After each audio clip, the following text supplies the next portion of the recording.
Hey, good morning. Happy Thursday. Heading up to work. Got up a little early this morning. Did my managed to get a run in anyway. I didn't run outside. Actually ran on the treadmill. Um, just because I had I was up a little later than usual, but still got it in, got it done. Managed to leave on time.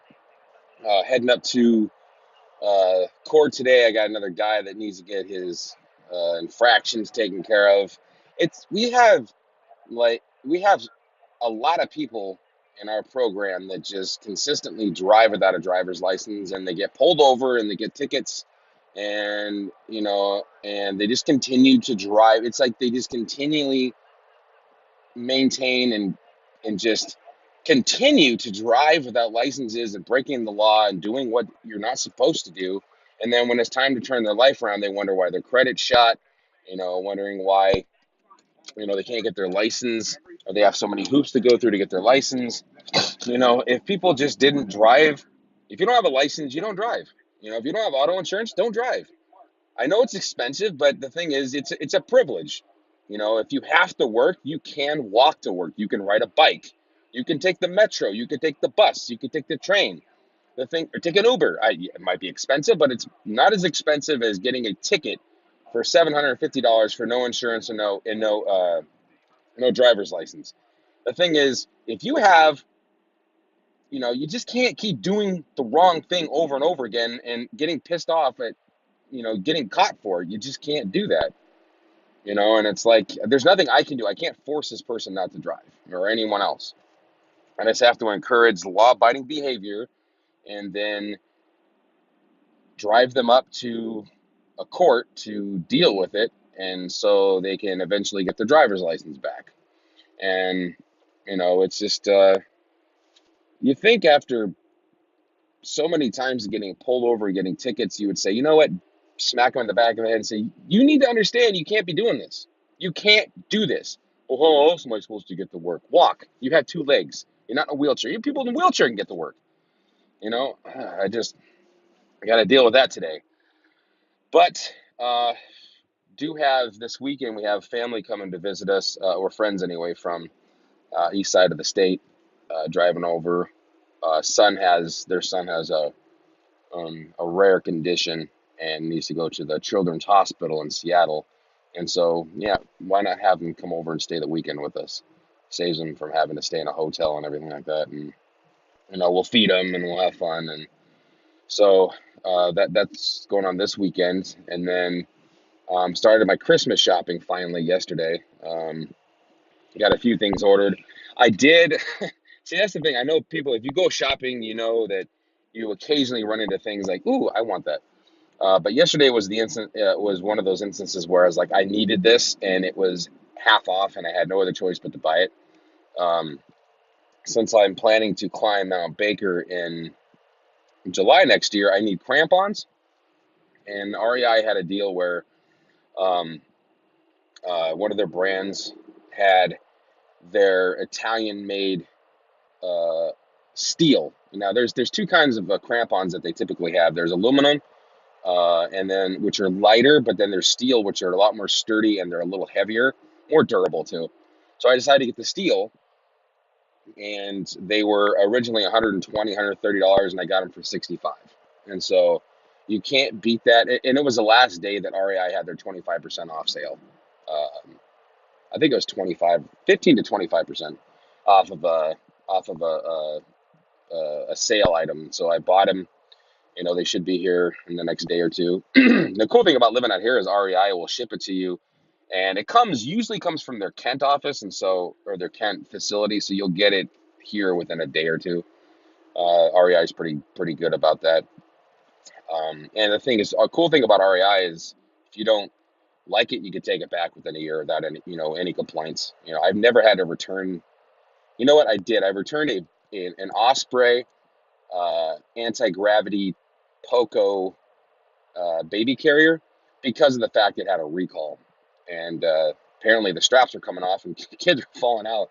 So I was like, yeah, I don't want to do that to my kid. So I got one of those, took that back. But other than that, though, I've had no problems with anything at REI. So the additional things that I need to do. I watched more videos last night on YouTube about Mount Baker and people who summited.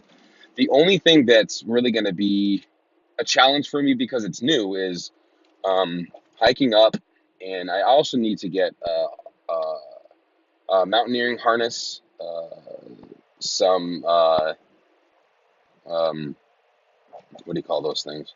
I can't remember. Carabiners and uh, mountaineering boots, which are the I have boots, but they're usually work boots, and then the hiking boots that I have, I like flexibility in my boots. I don't like them really to be really hard and inflexible, so I don't have any of those. So I need to get something that's a lot more sturdy in the toe and the upper end of the foot, so I could because you're going to be kicking in snow uh, with your crampons when you're ascending and also descending. You're going to be digging your heels in, so you need to have a rough, hard bottom shoe or boot. So I need to get a pair of those. So, but I was watching videos on YouTube last night about groups that have summited Mount Baker. It doesn't look that challenging for the most part. There are some parts where it's coming across crevasses and going across glacial landscapes, and I don't have any experience with that. And just looking at these guys walking on these snow bridges in between crevasses, it's just because it's like a 50 to 100 foot drop in some of these places. It looks like it, but I could be off on the estimate. But it looks chilling in a way, a little bit ugh. But at the same time, it's like overcoming things that you're afraid of and just doing it because the thrill of being at the top of that mountain is going to be, that's what I'm going to be looking forward to. And just the experience of having to try something I've never done before and to do it, and to do it with friends that I care about and I love, and they're my boys, and that's what we wanted to do together. So I'm looking forward to that part of it too. And just spending a weekend out in the mountains with my buddies, not having cell phone reception. I believe I'm going to take my camera with me. Um, and obviously my phone, battery charger, and all that, so I could take some pictures because that's going to be once in a lifetime thing to do. And here's the thing: I never thought I would be doing this. And I always talked about I want to climb Rainier, I want to climb Baker, I want to climb mountains and stuff like that. But I climbed St. Helens, but that's only 8,000 feet. This is 10, and then the next one, Mount Adams, Mount Hood, maybe, and then Mount Rainier. So if I can do this, this will be a really good gauge to see how much I can do. So I'm looking forward to that. Um, and that's just the thing is it was this documentary that I saw that kind of lit that fire. It was A New High. I talked about it before. It's about the Christian Fellowship in Seattle that actually took individuals who drug addicts and alcoholics and taught them how to take care of themselves and to climb mountains.